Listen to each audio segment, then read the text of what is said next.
Bonjour Monsieur Frédéric Lefray, que pensez-vous des derniers événements qui se sont passés à Nanterre? Bonjour, effectivement, ça a été des événements dramatiques, même s'il n'y a pas eu de blessés. Vous avez vu la casse qu'il y a eu dans notre ville, énorme. Beaucoup de jeunes de moins de 15 ans qui ont cassé. A priori, pas trop de revendications politiques, mais surtout ce qu'il faut retenir, cette violence qu'il y a eu pendant quand même 4 jours, y compris les commerces du centre-ville qui ont été cassés. Ce qu'il faut retenir, c'est une défaillance du système de prévention.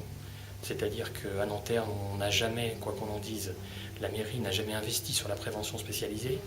On a uniquement envoyé des jeunes parler à d'autres jeunes, ce qui d'abord peut être une bonne chose, mais qui, sur le fond, doit absolument être approfondi par de la formation. Ces jeunes que vous avez pu voir avec ton gilet rouge, ils n'ont pas de diplôme, ils ne sont pas formés pour faire de la prévention spécialisée, ce qui veut dire demain, s'ils veulent aller dans une autre ville, il n'y aura pas de passerelle. Et il faut voir, et c'est ça qu'on a du mal à voir en France, c'est que la prévention, c'est un métier. C'est pas uniquement de la bonne volonté et un gilet rouge sur le dos, c'est avant tout un métier. Et c'est un métier pour permettre aux jeunes de s'en sortir, et pas uniquement de lui dire il faut arrêter de casser. Donc moi, si j'ai un message à retenir, et une proposition, le message c'est que c'est grave, c'est-à-dire que si ça a pété là, ça peut encore repéter.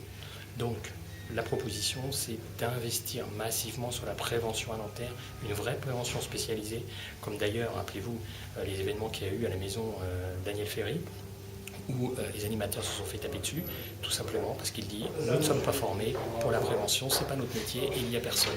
Donc il faut remplir ce manque de prévention spécialisée et c'est pour ça que je me bats et c'est aussi pour ça qu'en tant que candidat au Conseil général, je souhaite que le Conseil général puisse investir davantage avec la mairie sur la prévention spécialisée à Nanterre qui en a bien besoin.